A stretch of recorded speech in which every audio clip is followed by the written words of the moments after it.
direct from the web, it's Billy Masters Live. And now, please welcome your host, Billy Masters. Oh, God willing, this is all working today. Let's see how it's working. Oh my God, we're back. People, please send me texts and let me know if you're seeing me and that everything is fine, because Monica's job depends on it. So hello, everybody. Welcome to Billy Masters Live. Today, oh, thank you. Today is Thursday, March 24th, 2022. Thank you. See, Monica's making up for that drunken episode last week. And I am, of course, Billy Masters. I am coming to you from Los Angeles, which I am rarely in these days since the pandemic. I have been in Boston and Florida, but I have not been in my beautiful little West Hollywood abode, and I am here today. I am thrilled because one of my favorite guests that I could have on time and time again, Sam Harris, is here. He has a show at the Catalina Bar and Grill up on Sunset this weekend, and then he's going down to San Diego, I think next week. We'll talk about it. He's been touring with a new show. But first, one of my dearest friends, former mayor of West Hollywood, former city councilor for like a million years, and somewhat due to me because I worked on his campaign. The fabulous John Duran is here. Hey, John. I love that. Council member for a million years. That's what it felt like. That is. It certainly did. Oh my God, didn't it? You know, it's funny. I think that in the way I can tell you how long it's been. Do you remember where your campaign headquarters were for the first run? The old athletic club on Santa Monica Boulevard. Which has been torn down for how many years? Lifted weights and campaign. Oh, and there was the pool and the sauna and everything. Oh, wait, John, have you frozen? I'm still here. I'm still here. There you are. And that was how long ago? The year 2000. Yeah, I was in office from the year 2001 to 2020. 20 years in office. It's a long time. More than enough. Yeah, plenty of Talk time. about term limits, for God's sake. So how long was Heilman in? Heilman was there for 35 years, and I was the longest. Yeah. John Heilman and I, we built WeHo, baby. We built it.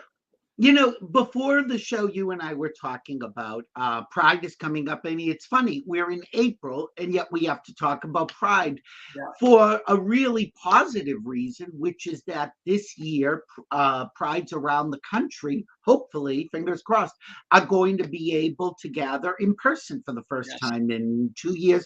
I guess really like in first time in 3 years, really. Yeah, very true. And so I've been away from West Hollywood for a while, but let's sort of discuss what's happening here. For how many years did Christopher Street West, a nonprofit separate organization, run West Hollywood Pride? Well, yeah, I mean, here's the history. So 1969 were the Stonewall riots in New York City. The following year, 1970, Reverend Troy Perry and Morris Kite applied to the city of Los Angeles for Christopher Street West Coast, which is how that got started. First parade was on Hollywood Boulevard. Terrible LAPD protest. LAPD didn't want it.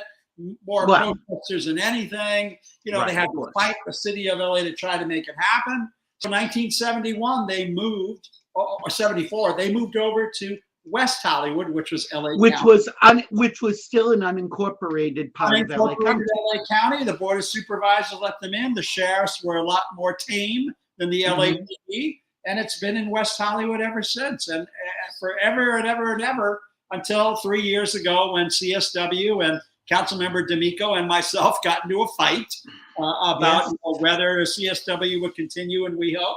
We decided we wanted. And for what let's stop there for a second. For what reason was there this discussion? I think John D'Amico and I had our different reasons, but the fact was it was getting stale. It was getting stale. It was the same damn thing every year, and it was getting stale. And they were all caught up in, you know, the politics of the political left. And meanwhile, you know, it's supposed to be a celebration and a festival. not a political event, and it was becoming Well, and so politicized. I mean, granted, Stonewall was a political protest, right? absolutely, yeah. And precipitating that event, there was the debacle with joining or kind of trying to co-opt Black Lives Matter. Well, that's what happened 3 years ago. The very last, I mean, it was disastrous. During 2020, after CSW had already declared they were leaving WeHo, their president Esteban Montemayor tried to piggyback. Who you liked at one point. I did at one point. We're not friends anymore. We're not friends anymore. But he tried to piggyback the event on the Black Lives Matter march, and he pissed everybody off. The Black Lives And what was terrible about that was that the whole gay community was vilified. Why are you all trying to get the? And it wasn't us. None of us said we wanted to do that. It was his idea. Yeah, very true. In fact, some of us, including myself, are very critical of it. Like, we don't belong. If we want to go support Black Lives Matter, it's their event. They have a message. They want to talk about why Black Lives Matter. We don't need to, nor should we try to put gay pride on top of that. It's right. It's not an exact fit. We can support it. We can be in alignment with it. And we should. But we're not, and we should, but we're not it. We're not it, right? Terrible idea. So this year, after 2 years, there were virtual prides. We did one with the old Christopher Street West group. Which you were lovely enough to participate in. Yeah, that was great. And and we did two because, again, we were stuck inside and we said, let's do something special. And to their credit, Christopher Street West did hook up with local broadcasters and did something on TV, which was also great. So this year, Christopher Street West has picked up their tent and they've moved to Hollywood, and they keep talking about they're going back to their roots, and and not on the same weekend. And so somebody, and you'll tell me who, started up, instead of LA Pride, WeHo Pride. Right. On the same weekend we used to be in the same location with the same parade. Right. So the West Hollywood City Council voted 5-0 to hire Jeff Consoletti, who, by the way, had been producing CSW, coordinating their for Christopher Street West forever and ever. So in essence, it's the same sort of organizer. There's going to be a parade in West Hollywood. First weekend in June will be on Santa Monica. As it always was. West Hollywood, as it always is. Second weekend in June, CSW is going to do something, I think, partly in Hollywood, partly downtown. And God bless them. Yeah, let them. I mean, you know what? We've got Long Beach Pride in May. We got Orange County Pride in August. We got Valley. Oh, yeah. Yeah, for the Black community. We got Valley Pride. Isn't this week Leather Pride? Oh, I don't have anything leather on. I feel like I got a glove and a fist, so I think either that or I have a date tonight. But so the point being is that we are saying the more the merrier. Do what you want, but people who are being told that there will not be a Pride in West Hollywood are being told incorrect information. Yeah. That's small-minded people. There's going to be lots of Pride in June. And the city of West Hollywood celebrates Pride all month long with special programming. So there'll be, lectures and art exhibits. And you'll be up to your ass in Pride, so to speak. Yeah. Some of you more literally than others. You've been, even though you're not a public official any longer, and you are a very busy, God knows, a very busy lawyer, you still are posting on social media COVID information and stuff that we need to know. So since I am back in West Hollywood, what is happening here?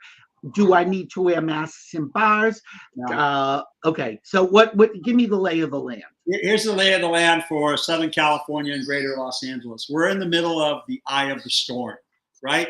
Cases are down, only 500 cases a day. Hospitalizations are down, infection rates are down, everything is down. But there's a new variant called BA.2 that is coming. Yeah, and it's actually already here in California. They have scattering, not any here in LA County yet, but it's coming. And we know it's coming because it's hitting Europe, it's hitting Asia, England, it's starting to hit New York. Same pattern, right? Just a matter of time. So what do we need to do? If you're vaccinated but not boosted, this is the time to get boosted. Go get your booster. What about those of us who have already gotten our booster? What's happening with this 4th shot. Yeah, the CDC is not saying it's time to do that yet. So, Okay. and I'm like you. I am double vaxxed and boosted. Yeah, Thank right. God I haven't caught anything, COVID. Right, you haven't caught it this whole time. Neither, and God knows we weren't sitting home hiding under our bed. We were still out there. No. I was traveling a lot.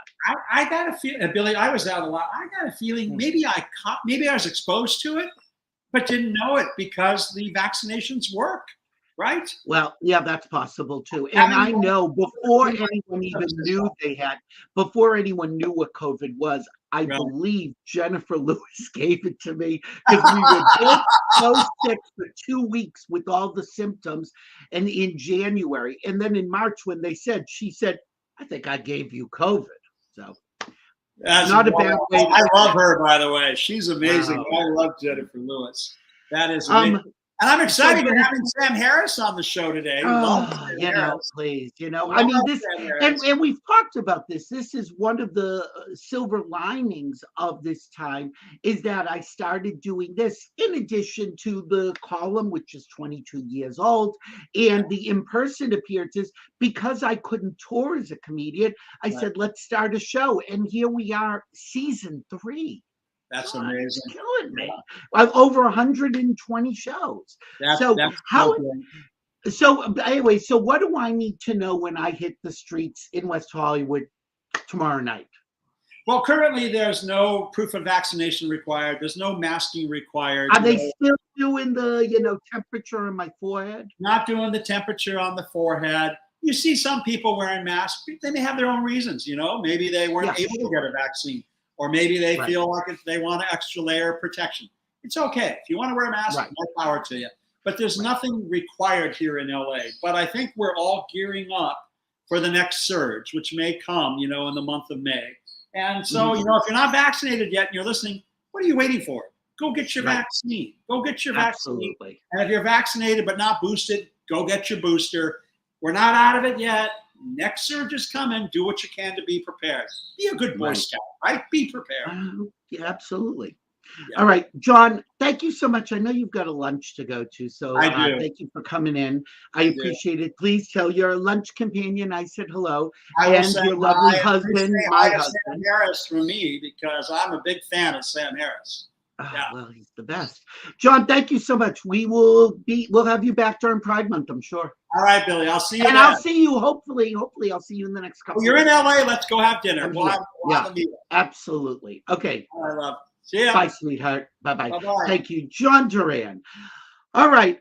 Let me tell you something about Sam Harris. I had to pull something up on my other computer, and I didn't print it, and I know my friends are going to complain. Oh, my God, you didn't print. Sorry, I'm very busy. Anyway, I have loved Sam Harris long before I even met him. And when I met him, it's very interesting in Hollywood. When you meet people, it is so easy to go either way. You will either love them more or you'll say, oh, that fucking cunt, I hate her. Sam Harris, I loved him even more.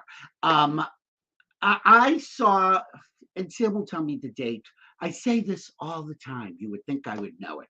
I saw Sam Harris do a show called Sam, S-A-M, at the Coronet Theater, I think, because I remember I walked there. And I wrote a review. And this is what I wrote in the review. Recently, I was asked to describe my perfect date for a personal ad. If I want someone wildly talented, funny, intelligent, adorable, has a hot little body, great taste, and amazing voice. In short, my personal ad would simply say, wanted, Sam Harris. And just to give you an idea what that's all about, here is a little clip of him in rehearsal for this show. I believe he gave me permission to run this, but God only knows, Hi, so we're doing a little live Facebook thing because we're rehearsing for our new show now that I've been on Small and Wide, Clean and Bright. You look happy to meet. Why are we singing Edelweiss? I thought maybe we could bring it into the show. We're not going to do Edelweiss. So, anyway. Okay, he didn't give me permission to show that. This is what he gave me permission to do. Also, some rehearsal footage. Take a look. Let's do a little song. Maybe we'll do two. Maybe we'll do one.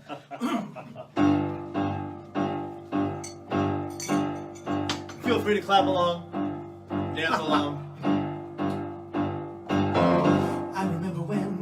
I remember when I lost my mind. There was something so pleasant about that place. Even your emotions had an echo in so much space. Wait. When I say echo, then I'll go like, your emotions had an echo. Okay, ready? I remember when I lost my mind. There was something so pleasant about that place. Even your emotions had an echo in so much space. Too much. I think we'll cut that. We got out there without care. Yeah, I was out of touch. But it wasn't because I didn't know enough. No, I just knew too much. Yeah, 'cause that made me crazy. 'Cause that made me crazy. 'Cause that made me crazy. Possibly.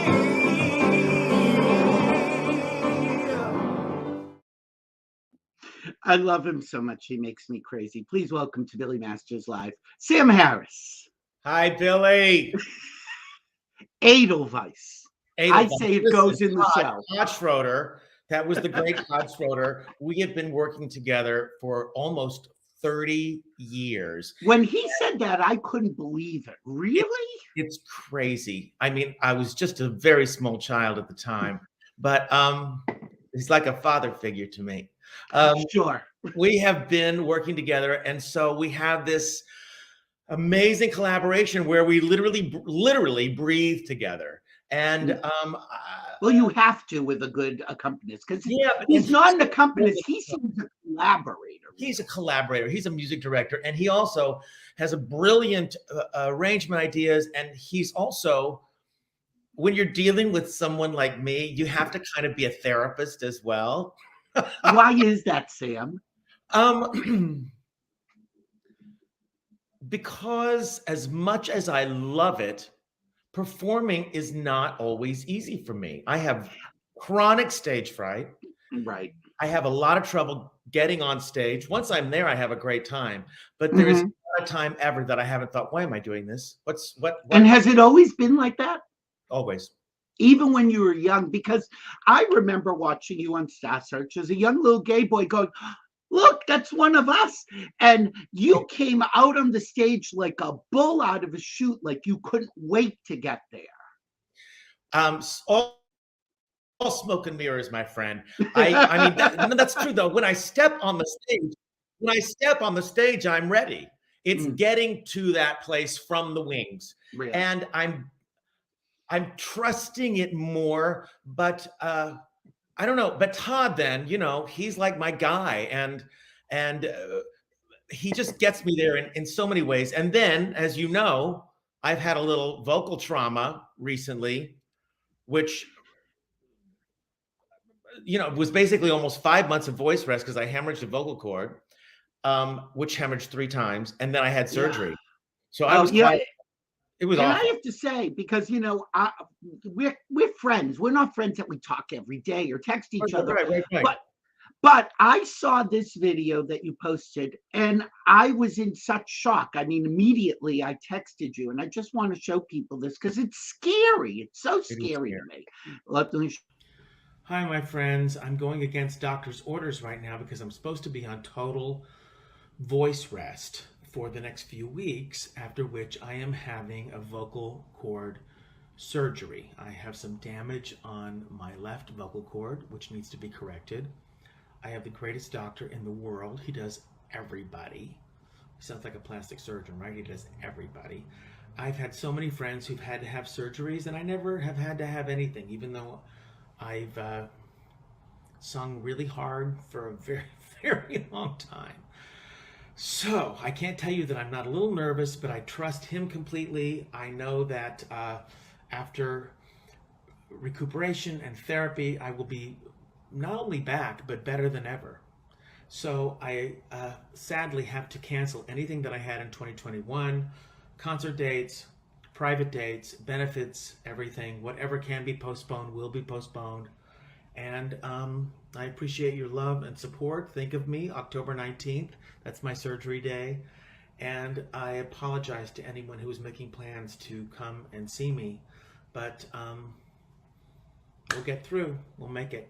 All right. Thank you. What struck me when I saw it wasn't what you said.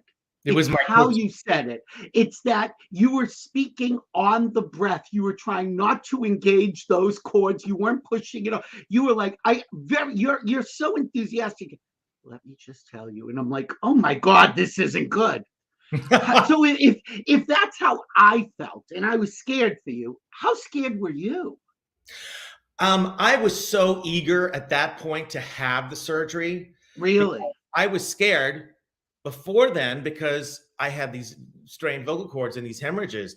When we decided finally, after all this voice rest, to have the surgery, I was relieved because my doctor, Sean Nassiri, is the preeminent guy. Just he's the one.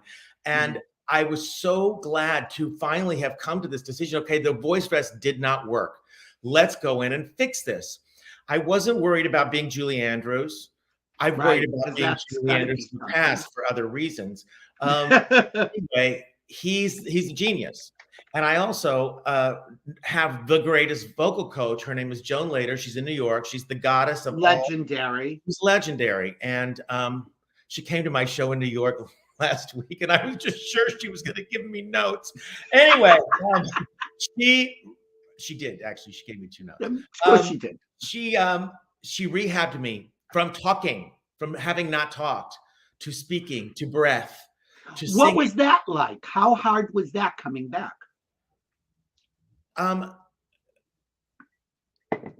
It was scary a little bit. It was kind of delicious because I knew I was on the other side of something, but I would have these panic attacks. Oh my God, I've done it again. I've heard it again. And I would go to Dr. Sean and say, scope me, please. I need to see the videotape of my, and he would just literally hold me by the shoulders and say, you've got to get out of your head. You've got to get out of your head. But your voice is your life. And these chords, people don't understand. These are very fragile. They're two little fragile things. Tiny little muscle. Yeah. Yeah. And it's so easy for something to go wrong. Again, not with a good surgeon and people who know what they're doing, but people could watch. I trusted him and I trusted Joan, and I'm really a good student. I take direction very well. So I did everything I was told. I did exercises every day. And honestly, Billy, I've been doing this a very long time. Unless I'm in the middle of I'm doing a show or I'm doing a run or I'm doing a whatever, I don't sing all the time. I don't sing really for my own pleasure that much. I definitely don't do exercises and routinely unless I have to, unless I'm doing a show, a long run show, then I do it every day, of course. But this was the first time in my entire life that I was doing vocal exercises every day, like a student. And now what's crazy is, so the surgery was the end of October. I didn't speak again till almost all of November. I started. Danny must have loved that. It was horrible because it was mostly like, you got a husband, you got a kid. And I'm like writing things on pads and I'm miming things. And sometimes they would just look at me blankly and make me really work for it. Like a psychotic game of charades. Exactly. And sometimes they were really supportive, but then there were times that they were like, this was a very big inconvenience for them. Come on. They were pretty great, as were my friends. I had a great support system. But, I'll tell you, you have the doctor, you have the vocal coach, you have the supportive friends and family, and then you get the audience. Which is a huge part of this. Now and I'll be honest with you, I had started to lose my joy for a while. And man, oh man, it feels so good because I started rehabbing my talking voice in December. Closer to the end of the year, I was singing a little. And then I had shows at the beginning of February. So after all of this, I had shows a month or so after I just started making sounds again. And can I tell you the happiness? I'm singing better than I have in 10 or 15 years. And I'm singing smart. And it's Do you like, feel your technique has changed? Because yes, it has. Yeah. Because I think that, you know, I'm not James Taylor. I don't sit on a stool with a guitar and hum little songs. I belt my guts out. And I think I had started to do some bad habits over the years. And then, Billy, during COVID, none of us worked. So we were even rustier. It's a muscle, just like, you know, you don't just run a marathon out of the gate. So, but you're somebody who, I know you on stage, yeah. And the audience makes you give more. Was there a danger of giving too much and repeating those bad habits and singing on the chords and pushing too much? Giving too much, no. Okay. It's about the way I give. Mm. And I mean, I leave it all on the stage. You know that I've never phoned in a goddamn thing in my life. They're there. They're going to have everything I have. They're going to get everything I have. But I've just learned to be smarter and compress more and sing technically differently, and recognizing that I can give everything I have without literally slitting my wrists. Wow. So then this has really been a positive experience. You know, wonderful thing that happened to me. It's given me a whole new chapter on my life, my career, my voice, how I sing, what I sing. And this new show I'm having so much fun. It is such joy. It's also a celebration of coming together after this shit show we've been going through for 2 years. And I'm having the time of my life. You know, because you say that and the joy comes forward, I want to show a clip of you in actual performance. Okay. So you, a couple weeks ago, you were at Feinstein's 54 Below in New York. Last week, oh geez. Yeah. God, you know, I mean, talk about jumping right in. Right. And so this is how you open the show. There's just a clip of the opening of the show, which I think also has to take on bigger meaning for you, a song that you've done many times before. So, I've never done this song before. Oh my God, really? This is a new arrangement of this song. It's a new arrangement. That's what I was going to talk about. I've never sung it. Anyway. All right. Okay, let's show it. Okay, that's okay. Let's show it. Your cares and your troubles are gone. There'll be no more from now on. From now on. From now on.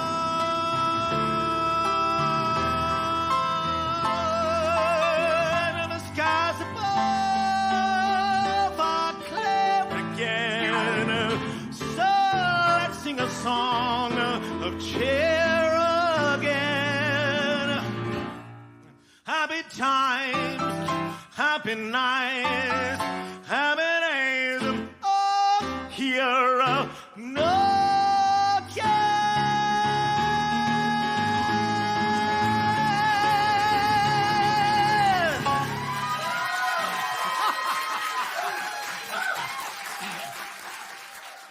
I mean, it's just an extraordinary instrument you have. And you can hear, if you know anything about voices, you can hear that is completely on the breath. It's supported, it's not pushed, but it's as powerful as ever.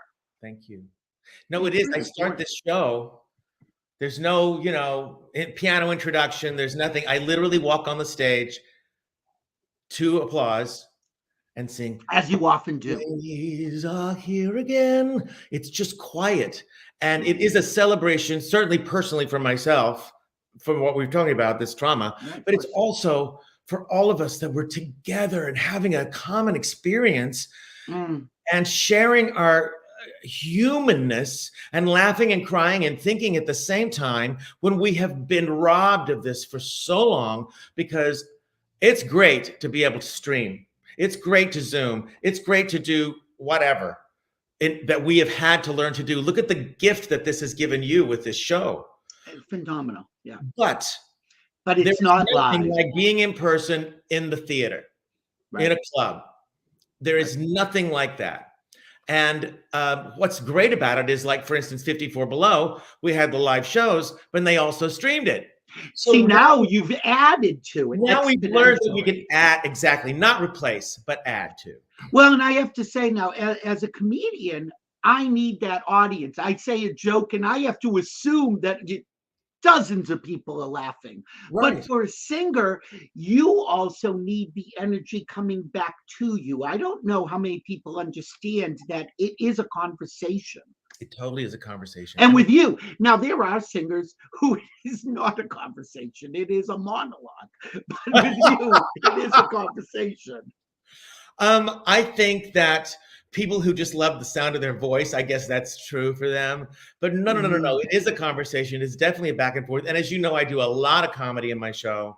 I mean, there are sections that are like 7 minutes of just jokes and laughing and relating and all that stuff. And again, it's what you're saying is also what it does is it tells you, you're as a comedian, when you're doing something and you're going, if you're not getting it, the laugh, if they're not, then you adjust, you change, you do. And it's an amazing thing. Those of you guys that are watching, audiences have singular personalities, and Absolutely. you can play, Tuesday, Wednesday, and Thursday, and it feels like it's this. And then Friday, the audience is like a different person, all of them together, like a vibe in the room, and they don't laugh at this joke, or they do, or they're more sophisticated in a way, and they get this joke or this piece of music.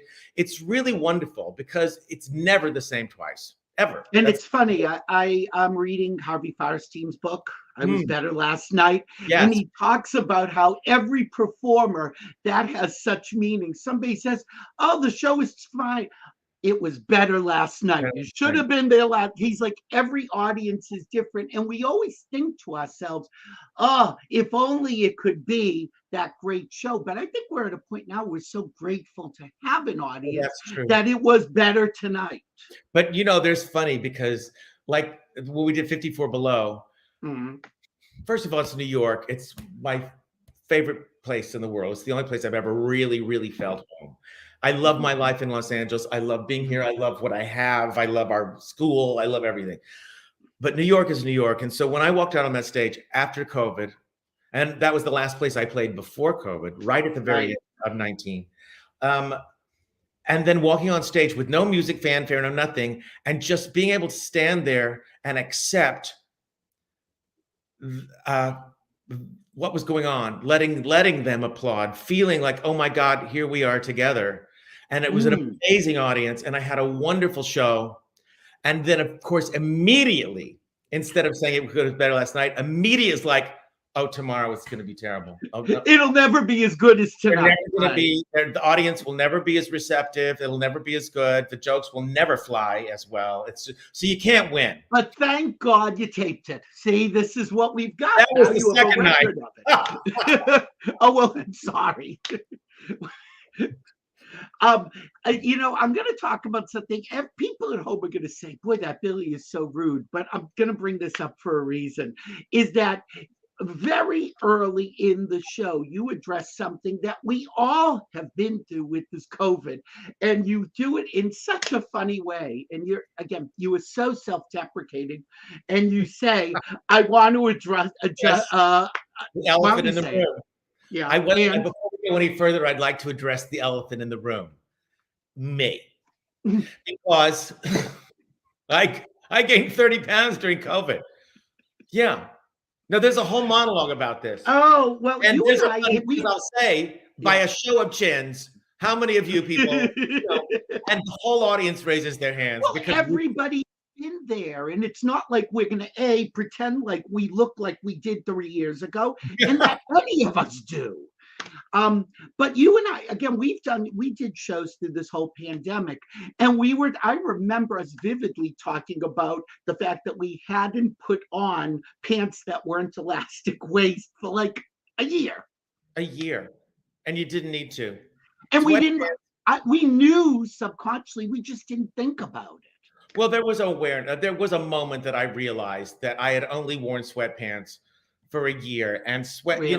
So you have no gauge. Sweatpants are the delusion that all is well in the kingdom, and it's just not true. It's not true. But I've lost about 12 of that 30, Billy. Oh, is it 30 that you put on? Okay. I put on 30. How? Do you know what it was in particular? Why I gained 30? Yeah, well, no, what was like the big thing that was your big indulgence that put the weight on? Well, I love to cook. I'm a really good Oh, cook. I And didn't know so, that.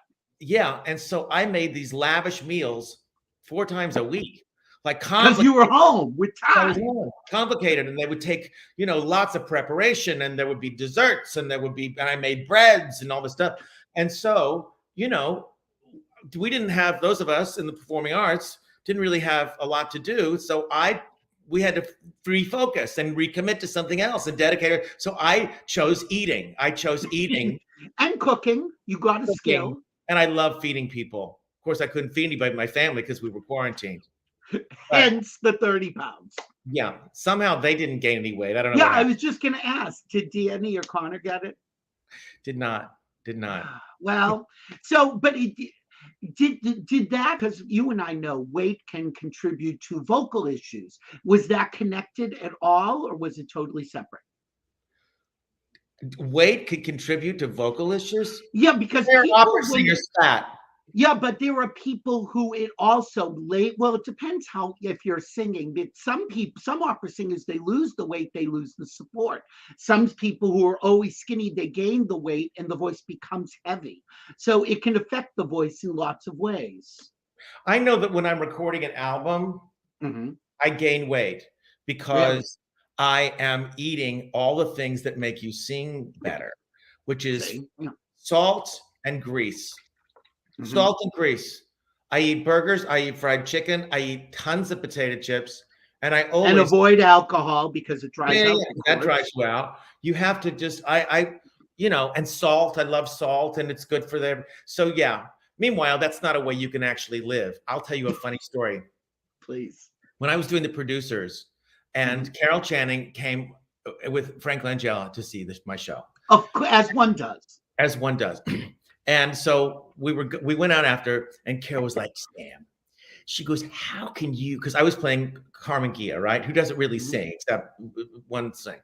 She says, how can you, when you can sing like you, how can you be happy not singing in the show? And then she went, oh, I understand. You can have dairy. And those of us who know, because you can't ever have dairy when you're doing a show because it makes everything clicky. Yeah, right. Yeah.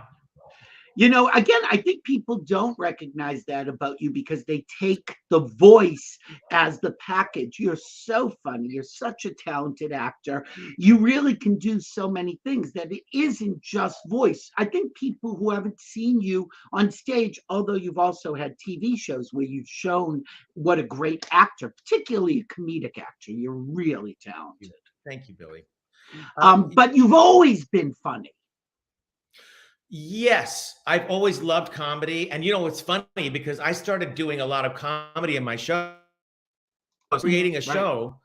It was so ballad heavy because I love the ballads that my comedy became my up-tempo numbers. So when I was structuring a show, it was like, okay, I've done this ballad. Now it's where an up-tempo number should come. I don't have one. So I'm going to do some funny for the same length of time. And then I also learned from some great teachers, but one in particular, my director, Jerry Blatt, that when you give people, when they relax through laughing, and you can make them laugh and they relate to something and it's humanized, and as you say, it's self-deprecating. I'm always all about that. It makes people more available then for something that's emotional because they trust you and they've laughed with you. And so it just makes it easy. It's all very, very personal to me. And there's so many songs, new songs in the show that we chose to do a lot of new things or dug up something from the past a long time ago. And so it feels really reinvented and new. And I'm having a ball. It's so great to be able to say that. Well, and it's funny because in that clip that I showed of you doing Crazy with Todd, he says something to you you say that he is trying to get me do some new songs, and you think that he's going to say, because I want to lighten up the show and have some fast numbers, and he says that he just wants to get you into the 20th century. The 20th. So I think both things can be valid at the same time. Um, well, he's, listen, if you're performing all the time, then I think that that's easier to do and you create new things. When it's spread out, you kind of like, okay, what's the repertoire? Let's pull this together. We might do one here, one there. And in this case, I mean, I'm doing a Lady Gaga song. I'm doing Crazy. These are not, Crazy's not a brand new song, but but it's but it's new to you. But it's new to me. There was that old NBC commercial when they do summer reruns. They said, if you didn't see it, it's new to you. Yeah, it's true. No, but it's great. And the place that we're playing this weekend on Friday and Saturday, this tomorrow, isn't it? Oh my. I know. I'm coming tomorrow night. It's coming. You are coming tomorrow night? I am. I'm coming tomorrow night. I love that place. It's great. It's a great venue. Great feel. It's a warm room. It's a great place. And it's also proper stage and all that. And I hope you folks will come because I'm really, really excited about this. And we should tell people that your show is called Openly Gray. And let's talk about that because that's another thing that's happened during COVID, which is that you are gray.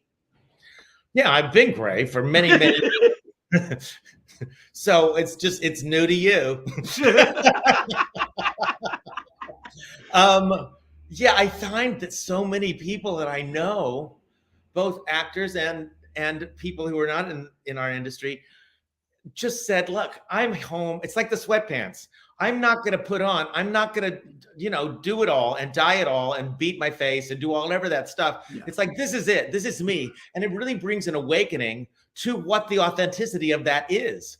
Absolutely. And my husband. How does it make you feel? Well, right now, look how long it is, Billy. It's thick too. I mean, you've got a good head of hair. Well, thank you. I actually like it. Yeah. I'm enjoying it. I'm accepting. I'm embracing my my daddy. Your daddiness. What about the goatee? How did that happen? Well, I've had this off and on for years and years. Mm-hmm. I've never had the guts to grow one of those giant beards. They look good. There's no need for that. Not on me. But I also did during COVID. I got some more ink. Yes, well, we show that in the ad. People can see the tip of it on your arm, but yeah, I'm told it goes down like to I have the it here. Area. Yep, it's here. Let me see if I can do this. I'm very inked. Yeah, when did this all happen, Sam? I've seen you shirtless. You never had that before. No, it's just something I've always wanted. And then, you start and it's like, oh, I think I'll fill this space as well. And that's what people say once you start. Oh, gee, the other round too. This is done here, but this is not. I'm probably going to finish that. And then. Are you going to be sleeved eventually? And, some people, it's like, no, never. I'm never going to go below the elbow. Oh, okay. I like it. Listen, here's the funny thing. I'm old. And so when people are like, oh, but it's a permanent decision, I'm like, how much longer could I have? And you did talk about that in the show. How old are you, Sam? I am 60 years old. That shocked me. Really? Yeah. And I know that we're like in the same milieu of ages. What milieu are you in, sir? I'm 54. Okay, well, 54 below, born in 69. Right. So, I kind of assume everyone is my age, and for years we were the same age. That's right. I tried to change my driver's license at one point. You did not. I tried to change my IMDb. That's for freaking sure. Oh, geez. Well, that you should do. Everyone should. And they just don't let you. I've tried to be 5 years younger. Well, you look 5 years younger. Constantly telling me how old I am. Yeah, who needs that? I don't know, but what am I going to do? Can't get rid of him. So I got to bring up, you were in New York, as we said, doing 54 Below, and you got to do something that people very rarely get to do. First, you got to relive a moment on stage that you had on Broadway, and in the same week, you got to see a revival of that show. Yes. I And sang I in, loved you in that show, The Life by Cy Coleman. yes, Right? Cy Coleman.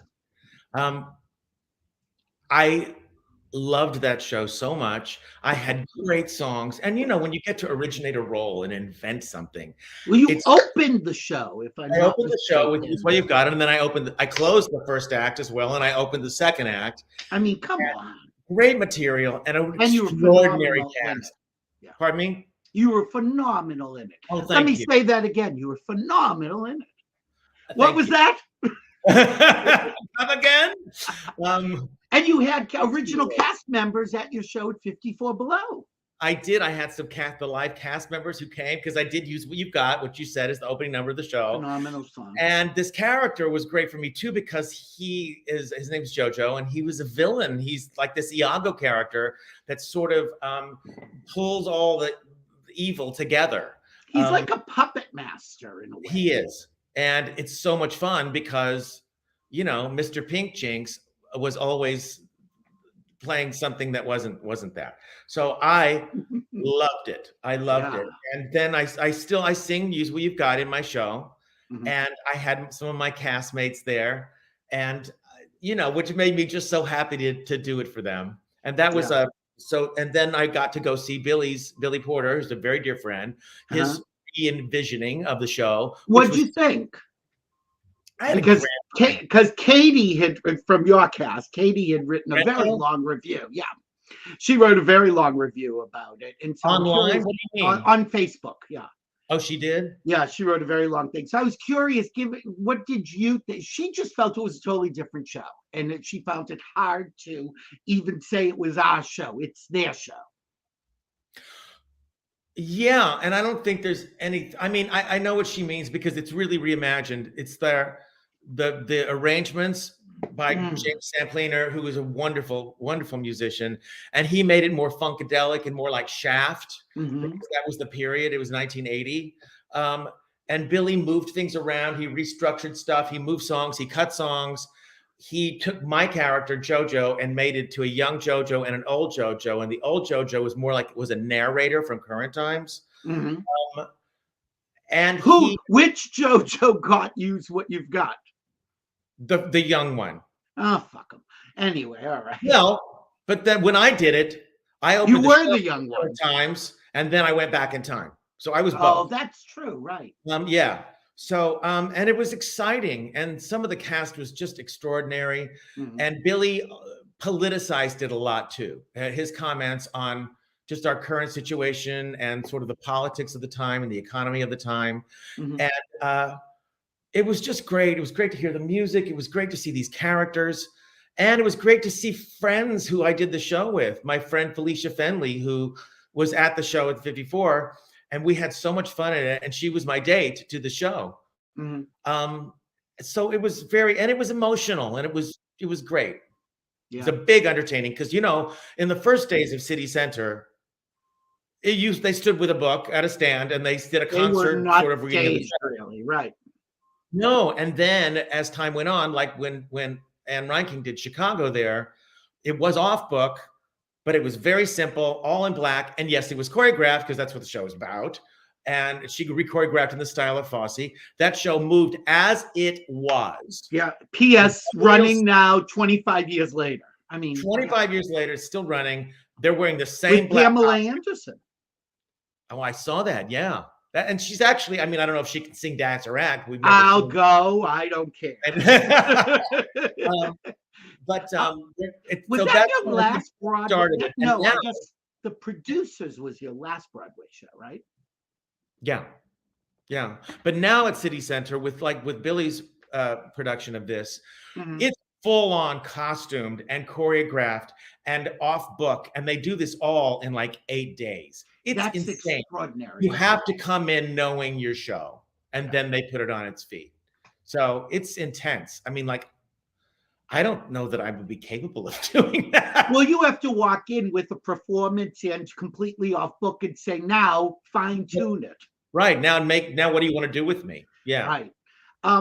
It's been how many years since you were on Broadway? Well, that was 10. We were saying The Producers. So that's so probably not 9. It was like 2000 and no, it was 2002, I think, or All right, three. yeah, so about 10 years. And you've talked about the fact that you wouldn't want to necessarily go back to Broadway to go into a show. You would Right. want to go back if you got to originate a show or help create a show. For Yeah. years, I know it was the Jazz Singer, it was the Jolson show. Right. Is that still in the ethos, or we've moved on? Have you? Because that was how many years? That was like 20. We worked on years. that for years, and we actually had our Broadway. We had our theater. We had our out of town. We were at the Colonial in Boston. We were going to be, it was a huge thing for me, and it was such one of those horrible show business stories, Billy, because we did all their backers auditions. We were ready. We were going. We had our costume fittings. We were there on my birthday, on June 4th. There was a thing in the New York Times that morning, the feature that I had done that had me on one knee, with my hands out like Jolson. Mammy. Exactly. And it said, it was so wonderful. Who else could play this? Blah, blah, blah, blah, blah. He was the greatest entertainer. It was like all this stuff. Later on that day, I was in heaven. It was like, this is my Mama Rose, right? Yeah, of course. I was in heaven. By the end of the day, I got a call that said all of the money has been pulled out because they had one producer, and something happened with Cold Feet or his own investments or something. It was over. It was over. Like on my birthday and on the day that this feature came out. And we went to Joe Allen, which was like my spot. Of course. And we sat there and in just disbelief. Shell-shocked, I'm sure. Shell-shocked. And then for probably, I don't know, years, it was rewritten and redone. And the show just got better and darker and more interesting. And a number of but I'll tell you what, Billy, I think there's a lot to say about that, but it's very hard now also to have a protagonist that did blackface. Oh, I think you're right. It's not the time. No. And now that we commented on that, it was about that. And we had a black character who was doing whiteface. And that would got very dark and very insightful about the time and the culture and what that meant and his perception of the innocence around that. But today, in a way, maybe this is the time because people need to be reminded that doing it does not make you a villain. You have to put it in historical context. I suppose, but that's kind of like saying, that a statue of Robert E. Lee was in historical context. So let's leave it there. I don't. I wonder if Mad Men, with all the stuff that the bosses were doing to the secretaries today, if that show started, if people would be outraged. I think so. Yeah, it's a very weird time. Because I think that if we're trying to elicit an emotional response for a person who doesn't get that, then we're making an excuse for it. Because we're glamorizing it by putting it on TV. And we're making you want to, it's just like, well, he didn't know any better. And doesn't that look cool? Yeah, no, I don't so think. Given that Jolson is now off the table, and that must have been hard to say, this is off. The composer died. There were some rights issues because at some point we were going to take it over and do it. And there were some rights issues and it just became uncomfortable. And so I think we just moved on, and it's for the best. It's sad. I have, I probably have 15 scripts in my library of scripts and things of different versions of this. There were some great songs and some great arrangements and wonderful people on it. But it's the life. I came in at the end right before Broadway. That had been in development for 10 years, and that was Cy freaking Coleman. That had been in development for 10 years. It is, I remember, because it's always so hard for people to get projects going. I remember reading this article about Martin Scorsese taking 7 years to finance something. And I'm like, well, if Martin Scorsese is having trouble getting a film on, what does that say for some other dumb schmuck who's like trying to get their indie money? I mean, it's really hard. So when you do see something make it to the stage or to the filmed, it's a remarkable accomplishment. Oh yeah, especially when you hear about these passion projects that somebody's like, I had the perfect cast and then this one wasn't available. Do I recast? Do I wait? And then you wait and somebody else. No, it's it's a mess. Anyway, so given that that's not on the plate, do you have a dream role or project or even better, character that you would like to play? Interesting. There is not something specific. Yeah. I do know that I want to play things at this time and at this age that, like, I wouldn't want to go into the Music Man. You know what I mean? Someone else can do that. I want something with a little weight to it. Gravitas. Pardon me? Gravitas. Yeah. Edge. Well, and some edge or just a full range, a nice full range. It doesn't even have to be musical. And I'm also, as you know, I'm an author, and Yes. my book, that's my second book, The Substance of All Things.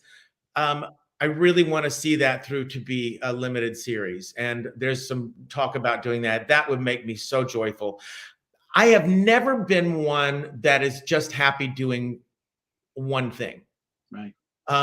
And you kindly mentioned earlier that while I may be identified primarily as a singer, I do lots of different things. And that's kind of how I stay creative and happy.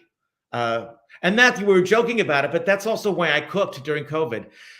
Cooking is a creative, intimate experience. And if I wasn't an actor and a writer and all that, then I would probably be a chef, because it's creative, because it's something, and it's very, there's something, it's going to sound almost grotesque, I guess, but there's something extraordinary about creating something and then people actually ingest it. It is so, you know what I mean? It's like, well, it's got to be like performing, that you create a show and then people enjoy it. It's the same thing. Exactly. And it's immediate gratification. Yeah. Oh, and you also, you can see or hear that response. It's not like a book where somebody goes home and maybe you'll get a letter, but you're not going to usually. And I think people don't understand, because memories have become very short. Multi-hyphenates, which I consider you, used to be the norm. People used to do comedy, drama. They sang, they danced, they did everything. You take a Carol Burnett and she says, what do you need? And I'll do whatever you need me to do. And I think these days, and you'll tell me maybe this has not been your experience, but it seems to me that the more you do and the less defined in a narrow box that your character is, the less they know what to do with you, because they're like, well, he does so many things, we don't know what to put in him. When the answer is, put me in anything. Yeah, I think that you make a good point. I think it's easier for people if a person does one thing.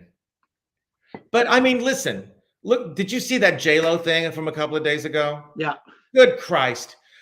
First of all, she's, looks amazing. She dances her ass off. She's singing really great. She's a marvelous actor. She's a producer. She writes. And she's making her own opportunities. She is. And she's in the position to do that. But that did not come easy. And she's a woman. And a Latina. Let's throw that in too. So I think what you're saying is true, but I also think that when people do find a platform for whatever the primary thing was that they were discovered doing, or that they made the world know they do, then many people, I think, do branch out and say, you know what, I also do, I also write, or I'm also actually a dramatic actor, or whatever it is. And that's thrilling. And I do find that creative people are very often multi-talented, because you put it into, whatever project you're working on, whatever it is. Yeah. I paint. I love painting. Yeah, I heard you say that during the show. What? Then you made the joke. I made the joke. But no, I'll I'm not great at everything, but you'll try it. And is that the fun, the trying something new? Do you get the thrill out of saying, well, or why can't I paint? I love the thrill of making something that didn't exist before. Yeah. And now it exists. And sometimes it's great and sometimes it's not. And I always know. by the way. I don't think I'm Really? blind. I don't think I'm blind. I'm like, oh my God, that was so good. No. I can pretty much tell what halfway through. But that's true for any of these things that we're talking about. But when I know it's good, I also know it's good. You know? Along those same lines, we played the clip of you singing Happy Days, which now I know you'd never sung before, but it brings up a point when you love a song and decide to cover a song, which you do a fair amount of covers in this show. There are two ways that it can go with performers that I've been aware of. One, they love it so much that they fell in love with the perfect arrangement, and that is how they want to do it because that's how they hear it in their heads. Versus somebody say, I love that song, but how can I make it my own and put a different spin on it? When you approach a song like the Get Here, it's very simple and it's very pure and classic, versus Happy Days is shifted a little bit. The meter is a little different, the drive is different. Right. Yeah, and so I'm just curious, how do you sort of approach a song that you fall in love with? Do you try not to hear other versions and see what the song does to you? I listen to the words. I'm a lyric person. And like Get Here, yes, I did it. It's a perfect song. And I did it as is sort of traditional, but then we take it off in completely different directions and different chords. And I sail over certain places. The song, another song that's in the show, the Beatles song, Help, which I sit and play at the piano. Help me if you can, I'm feeling down. I listen to these lyrics and I'm like, oh my God, these lyrics are heavy and gorgeous. Yeah, this isn't a dance song. This is an emotional connection. Classic, but help me if you can, I'm feeling down. It's a cry for something. When I was younger, so much younger than today, never needed anybody's help in any way. Instead of when I was younger, so much younger than today, right? And I started these lyrics and it told me what to sing. It told me what to play. And it always comes from the words for me. And it also shows the versatility of the song, the genius of absolutely. The song. You know what my favorite compliment is when I get it? Is I never heard that lyric before. I heard that song hundreds of times, and I never heard that lyric before. I'm like, I did my job. That is your job. I did my job. You heard it in a different way that you related to in a way that you hadn't prior. That's like, then it's like, okay, all right, I did my work. And do you like taking a song like that and really making somebody listen to it in a different way? Yeah, I do. And I don't think everything, as you said, has to be done that way. It doesn't have to be some sort of singular interpretation. There's a song I sing in the show, the Janis Ian song, Jessie. It is poetic. It is perfect. I might change. I stylize whatever it is a little bit for myself, which is never the same way twice. Yeah, I've noticed that. But I don't touch the song. It is the melodic line. It's perfect. It's perfect. God, what songs have you done for 30 years that have changed? That have changed for me? Yeah, but it changed in how you interpret them, that you've like, now I want to do it a different way. I have to keep it fresh. I don't typically change a song that I've already done, but my understanding of it changes. I mean, how many thousands of times do you think I've sung Over the Rainbow? Well, more than Patti LaBelle at this point. And I will tell you that depending on what happened that day or that month or that year or something, it affects the way I perceive it. It's a triumphant song. It's a hopeful song. It's a fearful song. The lyric, why can't I, is both, can be, why can they and not me? Or it can be, why can't I? God damn it. And everybody comes to that song with their own baggage because they all grew up with it. Who knows how they're seeing it? And but since I have to sing it so many times, I have to find something new. And it's so funny when sometimes I'll sing a song that I've sung for years and I'll be like, oh, that's what that means. Oh, wow, really? Yeah. I'll discover something new about it. And of course, it just means that because that's what it means right then. It's funny when you did From the Life, Use It You've Got. I was laughing because I remember vividly seeing you do that show. And it was, there are some people that when they do a song, the body muscle memory is there, that the stance is there, the movements are there. I remember till the day she died, Ethel Merman, when she would do Life is Just a Bowl of Cherries, she did it with the choreography somebody taught her in 1935. And I'm like, that's just how she does it. Right. And it brings that back in her. And you transported me back in time to seeing you on that show because your face changed, your physicality changed, and it was a character performance. Certainly. And I look at most of my songs as a character performance. And that doesn't mean that I'm playing, I have a different name and I'm whatever. That's true when you're doing a show, of course, or when you're singing a song from a show. Yeah. But it's also, I always try to create, there's a beginning and a middle and an end to each of these little playlets, these songs. Well, the story about your friend who took the photograph, Charlie. Yes. Yeah. So that's a real story. But what I'm saying is the song becomes a scene. Exactly.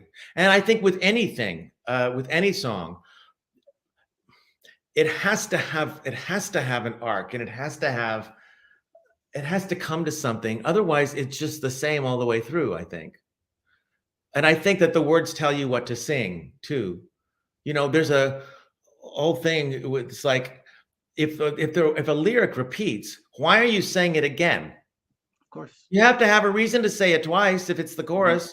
You can't just do it the way you did the first time, or you can't think of it the same way you did the first time, because why am I saying this again? Am I convincing you? Am I convincing myself? Am I trying to find out what I mean? This is what makes it interesting for me anyway. This is just my little tricks to keep things. And does that change night after night? Absolutely. Yeah. Absolutely. 100%. Yeah. What is the song that is the easiest for you to get right into? Because you've done it so often, or the newer songs, the easiest songs to just go into because they're so fresh?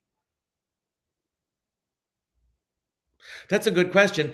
I don't know. I do know that by starting my show with Happy Days Are Here Again, it's many things. It's like I said, for me, it's a celebration of being able to sing after I didn't know if I was good. It's a celebration of being at the end of this COVID thing. And it's also the arrangement and the way that it grows and does is so safe for me vocally. It's all of those lessons and all of those things at once that it's like when we were rehearsing or we're doing sound check, I want to do that song because it makes me grounded. And that's a brand new song and a brand new arrangement.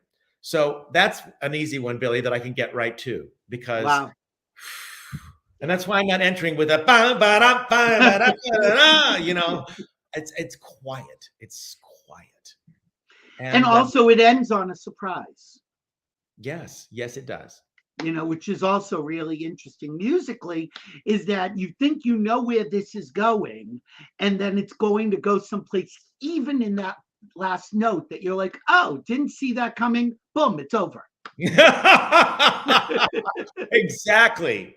You got to slap them around a little bit, right? Like this show, you don't know where it's going to go, and boom, it's over. And Sam, we're kind of at the end. But I do want to say once again, Openly Gray, and I love the title, by the way. I just love the title. I think it's so interesting because it's so multifaceted.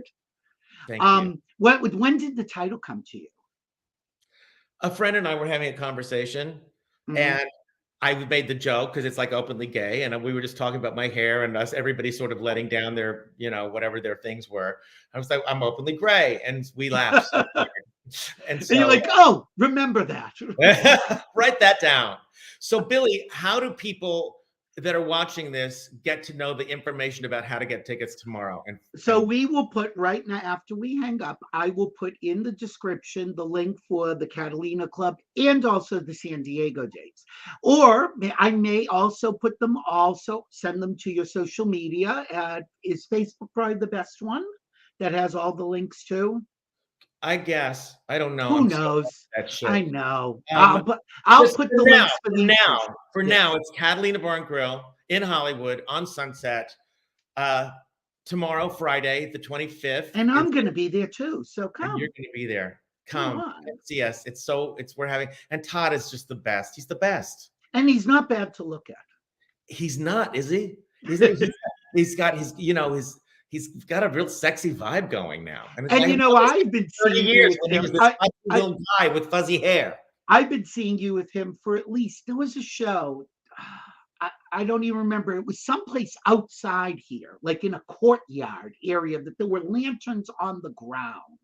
It was a strange place. I don't remember, but I remember meeting him and saying, "Oh, he's got these intense eyes, and he can sing. He sings a little in this." He's a great singer. He's a great player, and he's a great person. And he's like my musical soulmate, and I am forever grateful for him. So you don't want to. So what can we say? You don't want to miss it. Catalina Bar and Grill, Friday and Saturday, right? Tomorrow, which is fine because Sunday you got the Oscars, so That's right. you're going to stay home. Nobody's going out. And then is it next week or the week after? No, it's not. It's the week after that. I think it's April 8th and 9th. Okay, I'll put that in as well. San Diego, where? Where are you in San Diego? Do you know? You don't know. You show up. I do. It's called Martinis. Martinis over whatever. Yeah, something. Martinis. Yeah, I know. Who knows? Well, as long as the check clears. I'll be there. You'll see him. You'll sing whatever you And thank you, my friend. I'm grateful to you, too. I'm glad that you have really just exploded and blossomed during this period. You're so freaking funny and loving, and you're such a mensch, and I just adore you. And it goes likewise. And one of the things that we found during this pandemic is really who our friends really were, because we did all get through this together. Yep. Nobody did it alone. Indeed. And so I'm glad I get to celebrate with you in person. Me too. See you tomorrow. See you tomorrow.